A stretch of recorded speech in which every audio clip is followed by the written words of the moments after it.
Assalamualaikum warahmatullahi wabarakatuh.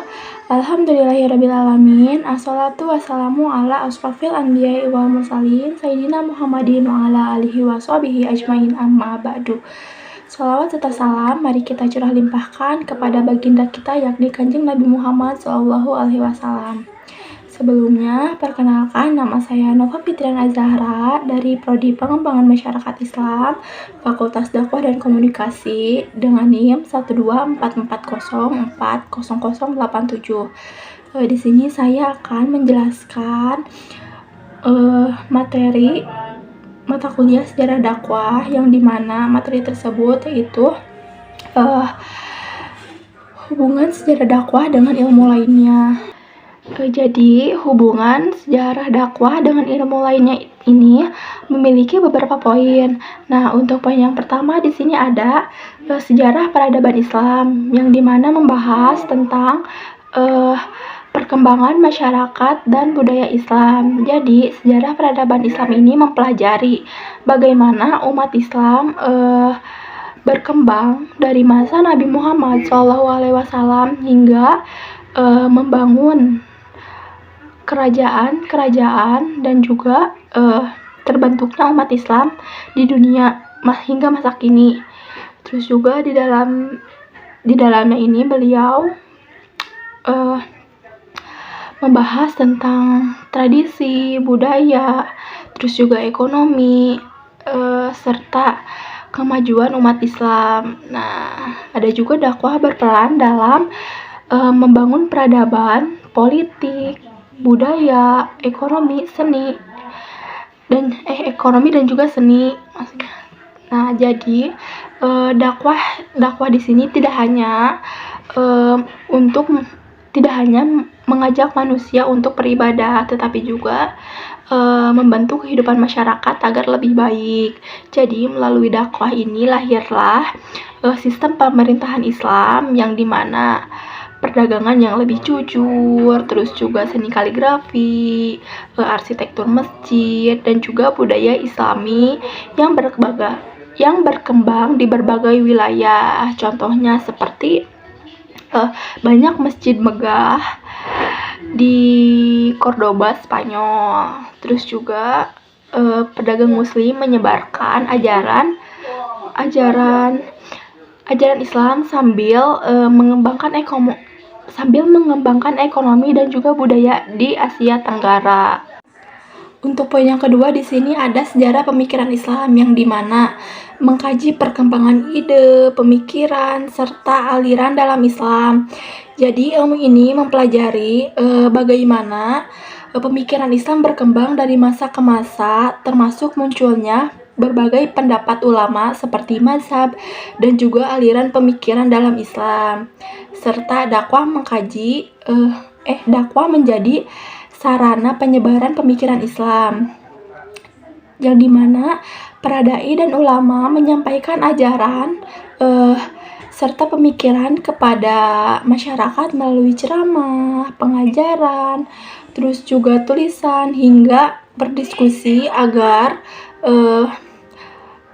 pemikiran Islam ini dapat berkembang secara luas. Contohnya seperti munculnya mazhab fikih seperti mazhab Syafi'i, Hanafi, Hambali, dan juga Maliki.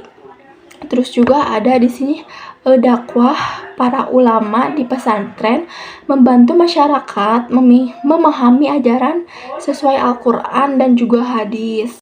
Nah, untuk poin yang ketiga di sini ada sejarah pendidikan Islam yang dimana dakwah dan pendidikan di sini ini saling berhubungan erat karena penyebaran Islam dapat dilakukan melalui pengajaran. Jadi dakwah dan pendidikan di sini saling berhubungan karena ajaran Islam dapat disampaikan melalui pelajaran baik di masjid, sekolah Islam, pesantren, dan juga madrasah. Karena dengan pendidikan ini ajaran Islam dapat diturunkan kepada generasi berikutnya. Contohnya seperti berdirinya pesantren untuk sebagai tempat belajarnya mengajar ajaran Islam. Terus juga ada masjid dijadikan tempat belajar Al-Quran dari zaman Nabi hingga sampai sekarang, di mana dakwah membantu masyarakat memahami syariat Islam.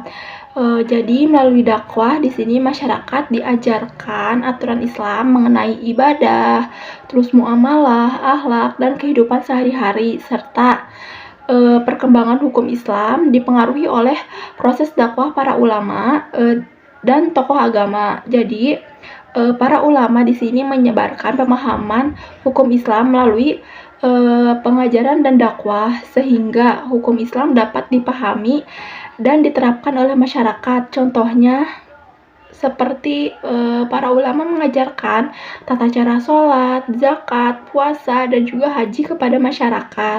Nah, untuk poin yang kelima di sini ada sejarah keilmuan Islam, yang dimana Islam mengajarkan penting akan ilmu pengetahuan. Oleh karena itu, dakwah mendorong umat Islam untuk belajar dan juga mengembangkan ilmu pengetahuan tersebut. Serta seperti ilmuwan muslim berperan untuk menyebarkan ilmu seperti kedokteran, astronomi, matematika, hingga filsafat. Jadi pada masa kejayaan umat Islam, banyak ilmuwan muslim yang menghasilkan penemuan penting dan juga menyebarkan ilmu tersebut ke berbagai dunia. Contohnya seperti Ibnu Sina dalam bidang kedokteran, serta Al-Khwarizmi dalam bidang matematika. Nah, untuk yang terakhir di sini ada perkembangan dakwah modern.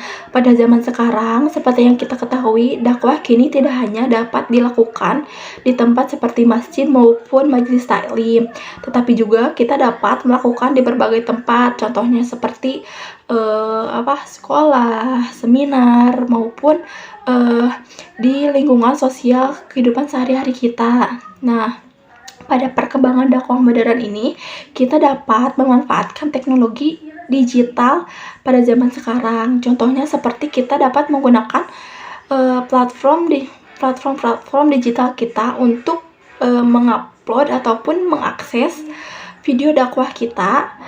Contohnya seperti YouTube, terus Facebook, Twitter, Instagram, maupun TikTok.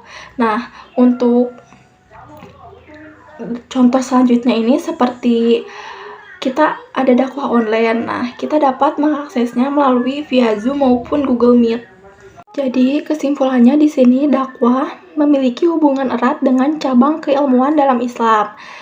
Dakwah tidak hanya berperan untuk menyampaikan ajaran Islam, tetapi juga berperan untuk menyebarkan ajaran keilmuan, terus juga pendidikan, hukum, serta teknologi untuk kehidupan umat Islam pada zaman sekarang.